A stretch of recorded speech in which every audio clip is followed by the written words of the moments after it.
Bonjour à tous, je vous retrouve donc pour la nouvelle vidéo de la semaine et cette fois-ci je vous propose une nouveauté, la réalisation d'une confiture, la confiture de Mirabelle au gingembre. Donc profitez-en, cet été, garnissez vos congélateurs de fruits du jardin ou du producteur, vous les aurez à un super bon prix et profitez-en également pour les transformer en confiture pour les avoir tout au long de l'hiver. Donc la recette que je vous propose est tout simplement une recette de cookies doux que vous allez pouvoir réaliser aussi bien au TM5 qu'au TM6. Voilà, donc je vais commencer par mettre le citron pelé à vif et directement le gingembre dans mon bol. Je vais rajouter donc 1 kg de Mirabelle dénoyautée et 600 g de sucre. Donc c'est du sucre cristal. Voilà, une fois que j'ai mis tous les ingrédients dans le bol, vous voyez, c'est vraiment rien de compliqué. Je vais fermer le couvercle de mon Thermomix et je vais positionner mon Varoma. Donc vraiment la partie profonde sur le dessus. Alors pourquoi? Il y a vraiment une importance et ça vous pouvez le reproduire.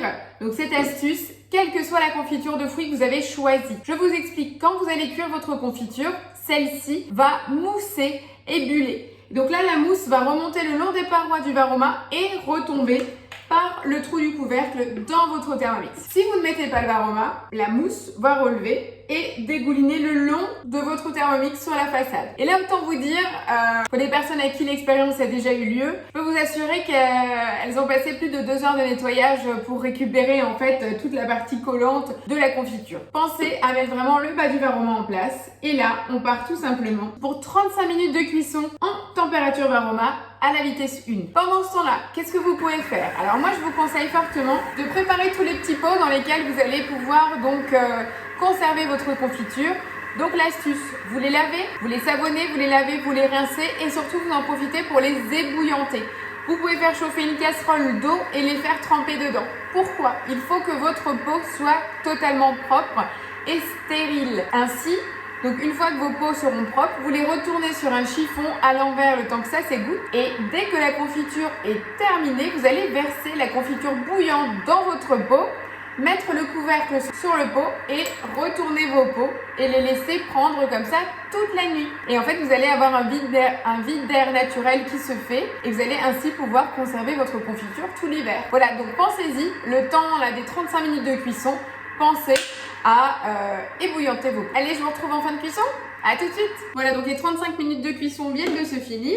La confiture est prête. Donc après, là, à l'état actuel des choses, la confiture, il y a encore des morceaux. Je sais que chez moi, on aime les confitures lisses, on n'aime pas forcément la trace de la peau. Donc même si ce n'est pas prévu dans la recette, rien ne vous empêche de rajouter une étape et de faire un petit coup de mixage. Donc je vais juste cliquer sur la petite maison pour enregistrer la recette à l'étape où j'étais. Et là, je vais mettre juste 40 secondes. Donc je ne chauffe pas, mais par contre c'est chaud, hein, donc vous pensez que ça va démarrer tout doucement crescendo. Et je vais aller à la vitesse 8. Voilà, à la fin de la partie mixage, je retourne sur la recette. Et là, vous voyez, on nous dit bien de répartir dans les pots de confiture. Voilà, là j'ai une confiture parfaitement lisse qui est plus notre préférence. Donc comme je vous le disais, là j'ai ébouillanté mes pots, ils sont encore mouillés, je les ai mis sur un torchon propre. Et là, je vais donc les retourner et je vais utiliser mon entonnoir spécial confiture. Donc vous voyez, il est hyper pratique, il va s'adapter quel que soit le diamètre et la taille de votre pot. Donc je fais toujours différents formats en fonction déjà de l'utilisation. Soit c'est pour nous personnellement ou alors des jolis pots que je vais décorer pour mettre dans un panier garni. On a une magnifique texture et c'est toujours un petit rebord, hein, ne mettez pas jusqu'en haut. La couleur est très belle, la texture est belle. Vous avez vu, je fais vraiment tous les formats pour vous montrer. C'est des pots de récupération. Voilà, soyez bien prudent en fait quand vous remplissez vos pots pour justement ne pas déborder avant d'y apposer le couvercle pour justement permettre une conservation optimale. Comme je vous le disais, une fois qu'on a renversé et complété les pots, vous allez y poser le couvercle et les mettre à l'envers. Donc là, ça y est, j'arrive à la fin de mes pots de confiture. Le petit dernier pour la route. Voilà, ce sera le premier qu'on va déguster. Donc là, je vais directement mettre mes couvercles sur les pots. Et là, le conseil est primordial. C'est vraiment, vous allez refermer votre pot vraiment de façon étanche et je les retourne un après l'autre. Et je vais les laisser refroidir à l'envers toute la nuit. Et voilà.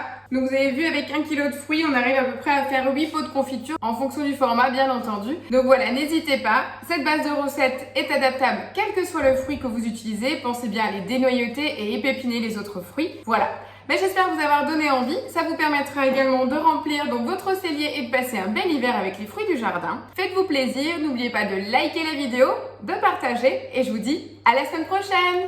Ciao, ciao!